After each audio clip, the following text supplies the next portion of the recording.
సింగరావు గారితో చర్చను ప్రారంభించే ముందు ఈ సినిమాకి సంబంధించిన నా వ్యూస్ కూడా మీతో షేర్ చేసుకుందాం అనుకుంటున్నాను. ఆడియన్స్ అందరు కూడా వాళ్ళ ఒపీనియన్ చెప్పి డిస్కషన్లో పార్టిసిపేట్ చేస్తే బాగుంటుంది అనేది నా ఉద్దేశం. ఈ సినిమాకి సంబంధించి ప్రధానంగా 83లో వచ్చింది.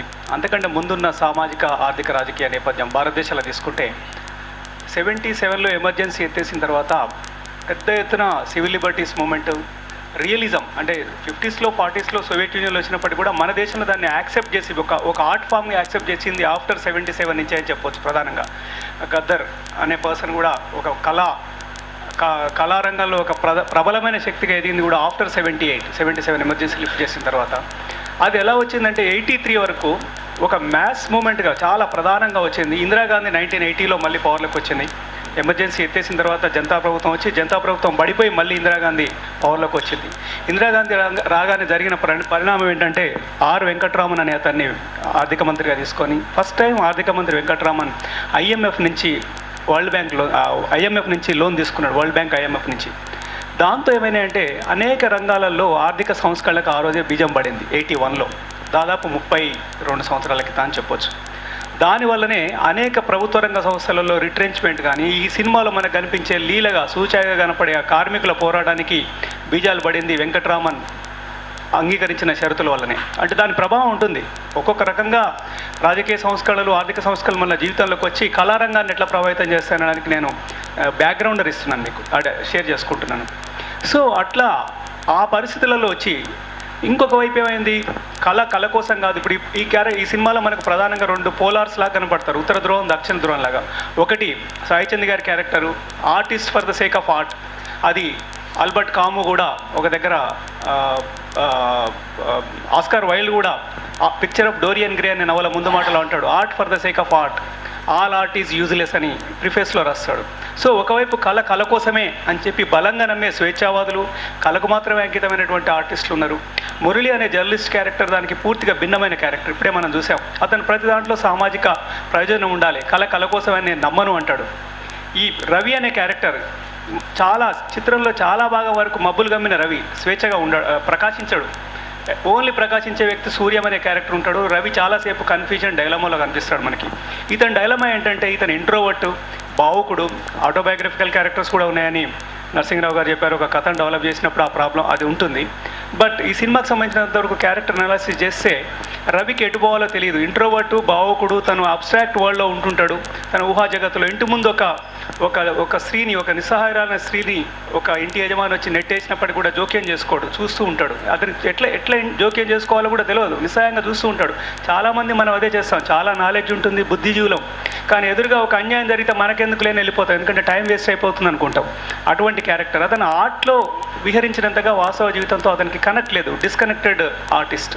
At the same time Murali లేకపోతే సూర్యం అయితే ఇంకా ప్రత్యక్షంగా ఉద్యమాల్లో పార్టిసిపేట్ చేస్తుంటాడు. ఒక కర్తవ్యం వాళ్ళకి తెలిసి ఏం చేయాలో. మురళి ఆ కర్తవ్యం వైపు ఆర్టిస్టులు, కళాకారులు వెళ్ళాలని ప్రబోధించే క్యారెక్టర్. ఇటు రమేష్ క్యారెక్టర్ బూర్జువాజీ క్యారెక్టర్ అని చెప్పొచ్చు. ఒక రకంగా బూర్జువా ఆర్టిస్టులను ఆ రోజుల్లో సింబల్ చేసినటువంటి. అదేవిధంగా రమా మేల్కోటే గారి క్యారెక్టరు. వీళ్ళంతా కూడా ఒక ఎలీట్ సెక్షన్, వీళ్ళంతా డిప్రెస్డ్ క్లాస్. దీంట్లో తీసుకుంటే హ్యావ్స్ అండ్ హ్యావ్ నాట్స్లో వీళ్ళంతా పీడిత వర్గానికి సంబంధించి, వాళ్ళు ఉన్నత వర్గానికి సంబంధించిన డివైడ్ చేసుకోవచ్చు. 83లో ఉన్న కండిషన్స్ మనం గుర్తుపెట్టుకోవాల్సిన అవసరం ఉందని పెట్టుకొని చూస్తే తప్ప ఇవి మనకు అర్థం కావు. ఎట్ ద సేమ్ టైం ఇంకొక క్రైసిస్ ఏంటి, what is the crisis in the film? ఏ ఫిల్మ్కైనా క్రైసిస్ ఉంటే తప్ప ముందుకు పోదు. క్రైసిస్ ఏంటంటే ప్రతి ఆర్టిస్ట్ కూడా సామాజిక ప్రయోజనం కోసం ఉద్యమాల్లోకి రావాలి అని చెప్పేసి అప్పుడే జననాట్య మండలి రావడం, తర్వాత విరసం, ఇవన్నీ కూడా ప్రబోధిస్తున్న దశ. అంటే కవులు కళాకారులకు కర్తవ్యం ఉంటుంది. అది శ్రీశ్రీని కూడా విరసం మహాసభలో ఆయనకు అదే చెప్పడం జరిగింది. ప్రజల తరఫున నిలబడి పోరాడండి, అంతే తప్ప మీరు మీ కళలలో ఊహా సౌదాలలో పరిమితం కాకండి అని చెప్పినటువంటి వాదం ఒకవైపు ఉంటే, ప్రత్యక్షంగా మీరు పార్టిసిపేట్ చేయండి అని చెప్పి అర్జీ చేసేటువంటి ఫోర్సెస్ బలంగా పవనాలు వీస్తున్న సంస్కృతి మరొకటి ఉంది. ఈ రెండింటి మధ్యలో తనకు మాత్రమే పరిమితమైనటువంటి కళా జగత్తుని ఆవిష్కరించాలని తపన పడే వ్యక్తిగా రవి క్యారెక్టర్, ఆర్టిస్ట్ రవి. తర్వాత తన అత్యంత శ్రేయోభిలాషులు, సన్నిహితులైనటువంటి మిత్రులు చెప్తున్నటువంటి మార్గానికి వెళ్ళాలా వద్దా అని తెలుసుకోలేకపోయిన సంఘర్షణ ఈ సినిమాలో సంఘర్షణ. అదే ఆయన ఒకరోజు రాత్రంతా ఏడ్చే సీన్ ఉంటుంది. ఒట్టి పుణ్యానికి ఏడ్చేస్తాడు. అది ఆకలి లేక ఏడ్చిన ఏడుపు కాదు, అది కర్తవ్యాన్ని తెలుసుకోలేక ఎటుపోవాలో తెలుసుకోలేక పడ్డ సందిగ్ధంలోంచి క్రైసిస్లోంచి వచ్చినటువంటి క్రై, అంటే లోపల ఉన్న గూడు కట్టుకున్న ఆవేదన బయటకు వచ్చిందని అనుకుంటున్నాను నేను. తర్వాత సుమనస్పతి రెడ్డి గారు చెప్పినట్టు హైలీ ఎడిటెడ్ పెర్ఫార్మెన్సెస్, డైలాగ్లు కానివ్వండి, పర్ఫార్మెన్సెస్ కానివ్వండి, ఇంకా ఇంతకంటే ఇంకా బ్రివిటీకి మించిన డెఫినేషన్ లేనటువంటి కంపాక్ట్ ద వే, అంటే ఎక్కడ అనవసరమైనటువంటి సీన్ కానీ అనవసరమైనటువంటి వాక్యం కూడా లేకుండా సినిమాని టైట్ స్క్రిప్ట్తో సినిమా నిర్మించిన నరసింహరావు గారిని మనం ఆయన మన తెలుగువాడు కావడం నిజంగా మనం సంతోషపడాల్సిన విషయం. ఈ సినిమాలో లాస్ట్కి వచ్చేసరికి ఆయన ఎటు పయనం చెందుతాడంటే ఒక ఆబ్స్ట్రాక్ట్ చిత్రాల నుంచి యాంగర్, అంటే క్రోధంతో కూడిన మనుషుల ముఖాలని, అంటే శ్రమజీవులు. ఇప్పుడు ఈ సినిమాలో కెథారసిస్ అంటే ఒక మొమెంట్ ఆఫ్ ఎపిఫనీ ఎక్కడొస్తుందంటే జమ్మల్బరి అనే పాట తర్వాత ఆ క్యారెక్టర్లో చేంజ్ వస్తుంది. ఆ జమ్మల్బరి వెయ్యి కాళ్ళాజరి అనే పాట nothing but inner crisis, catharsis of the protagonist.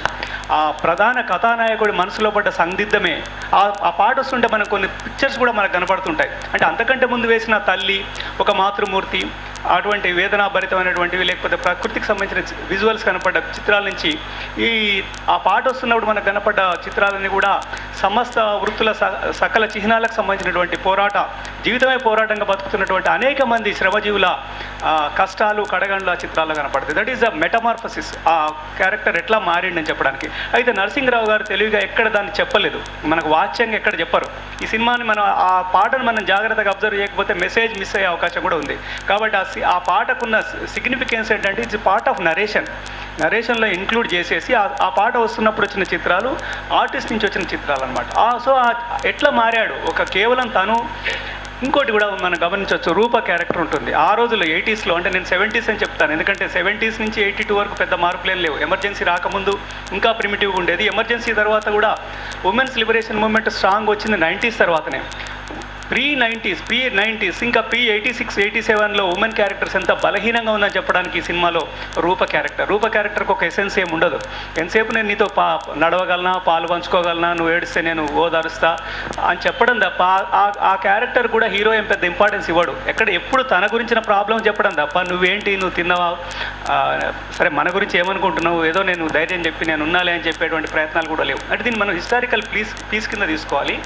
83లో ఉన్నటువంటి సోషియో ఎకనామిక్ కండిషన్, జెండర్ రిలేషన్స్ని అర్థం చేసుకోవడానికి కూడా ఈ సినిమా చక్కగా ఉపయోగపడుతుంది. అప్పుడున్నటువంటి అంటే 85, 86 తర్వాత మాత్రమే ఉమెన్స్ లిబరేషన్ చాలా స్ట్రాంగ్ వచ్చింది. స్త్రీవాద సాహిత్యం, స్త్రీవాద కళ ఎత్తున వచ్చినాయి. అంతకంటే ముందు రానప్పుడు స్త్రీ క్యారెక్టర్ ఎట్లా ఉండేదనే దాన్ని కూడా మనం అర్థం చేసుకోవడానికి ఈ రూప క్యారెక్టర్ని తీసుకోవచ్చు. But at the same time ఒక తాగుబోతు భార్య, ఇద్దరు కొడుకుల చిన్న కొడుకులతో జీవనం సాగిస్తున్న లేడీ విషయంలో మాత్రం ఆయన క్లారిటీ ఉంది దర్శకుడికి. ఎందుకంటే ఆమె ప్రొలెటేరియట్ క్యారెక్టర్ కాబట్టి. ఆ క్యారెక్టర్ స్ట్రగ్లింగ్ క్యారెక్టరు, ఆమెను స్ట్రాంగ్గా చూపించాడు. కానీ ఒక మిడిల్ క్లాస్ అమ్మాయి అంత స్ట్రాంగ్గా కనపడలేదు. ఇటు రమా మేల్కోటే ఒక రిచ్ మ్యాన్ వైఫ్ స్ట్రాంగ్గా ఉంటుంది, ఒక లేబర్ ఉమెన్ స్ట్రాంగ్గా ఉంటుంది, కానీ మిడిల్ క్లాస్ ఉమెన్ స్ట్రాంగ్ ఉండదు. ఆమె ఎంతసేపు ఈ ఆర్టిస్ట్ని పెళ్లి చేసుకొని తన జీవితాన్ని ఉద్ధరించుకోవాలనేటువంటి తపన తప్ప. అది యూరోపియన్ నవలలో కూడా ఉంటుంది. ప్రతి యూరోపియన్, జేన్ ఆస్టిన్ నుంచి కూడా చూస్తే మనకి యూరోపియన్ నవలల్లో అన్ని స్త్రీ పాత్రలు ఏం చేస్తాయంటే పెళ్లి ద్వారా తమ సామాజిక స్థితిగతులను మార్చుకోవడానికే ఉమెన్ ఇష్టపడతారు, ముఖ్యంగా మధ్యతరగతి ఉమెన్. అందుకే మధ్యతరగతి ఉమెన్కి సాధనం ఏంటంటే పెళ్లి. భర్త ఆమెకి ఒక సోషల్ వెహికల్, తనున్న స్థితి నుంచి ఉన్నత స్థితికి పోవడం కోసం భర్త తప్ప ఇంకొక మార్గం ఉండదు. వాళ్ళే పనిచేసి వ్యాపారాలు చేసి సంపాదించుకోవాలన్న ఆలోచన మన భారతదేశంలోని మధ్యతరగతి స్త్రీలకు లేదు. ఆ క్యారెక్టర్ని చాలా రిఫ్లెక్ట్ చేయడానికి మన రూప క్యారెక్టర్ని స్టడీ చేయొచ్చు. ఎందుకు why Rupa is concern about this man. ఆమెకు డిస్కషన్లో పోవడం ఇష్టం ఉండదు, నీ క్రైసిస్ ఏందని ఆదోపవాదాలు చేయదు. సింపుల్గా ఏదంటే అదే అంటుంది, అంతే అంటావా అంటే అంతే అంటుంది, అంతే తప్ప ఆర్గ్యుమెంట్ చేయదు. అది రూప క్యారెక్టర్ని మనం అర్థం చేసుకోవాల్సిన యాంగిల్ అట్లా ఉంటుంది. 83లో 70s, 80sలో, ఎర్లీ 80sలోనే ఈ సినిమా వచ్చింది కాబట్టి మనం 70స్కి దాన్ని అట్రిబ్యూట్ చేయొచ్చు, ఆ క్రెడిట్, ఆ కల్చరల్ స్పియర్. తర్వాత ప్రొటాగనిస్ట్కి ఉన్నటువంటి సందిగ్ధం, దాన్ని మరి ఇవాళ ఆ రోజుల్లో మీడియా, నిజానికి ఇవాళ మీడియా అప్సైడ్ డౌన్ అయిపోయింది. మీడియా అనేది సోషల్ మీడియాకి వెహికల్ అయిపోయింది. ఇవాళ ఏ ఆర్టిస్ట్ కూడా ఫస్ట్ మీడియాకి రావడం లేదు. మెయిన్ స్ట్రీమ్ మీడియా, న్యూస్ పేపర్లో, టీవీ ఛానల్లోకి రావట్లేరు. సోషల్ మీడియాలో పాపులర్ అయిన తర్వాత, ట్విట్టర్లో, ఫేస్బుక్లో, గూగుల్లో పాపులర్ అయిన తర్వాత మేమే వెళ్ళి వాళ్ళని కాళ్ళ వెళ్ళబడి మీ ఇంటర్వ్యూలు ఏమని ఆర్టిస్టులను అడిగే పరిస్థితి వచ్చింది. కానీ 30 సంవత్సరాల కింద అట్లా లేదు. ఒక ఆర్టికల్లో, ఒక పత్రికలో రివ్యూ రాస్తేనే అతను నలుగురికి తెలిసే అవకాశం. అది కూడా చాలా ఫన్నీగా అనిపిస్తుంది. ఒక 30 ఏళ్ల కింద ఎట్లా ఉండేది కదా, ఒక విమర్శకుడు ఒక ఆర్టిస్ట్ లైఫ్ని స్పాయిల్ చేయగలడు, పెంచగలడు. ఆ కాంట్రాస్ట్ను కూడా మనం ఈ సినిమాలో చూడొచ్చు.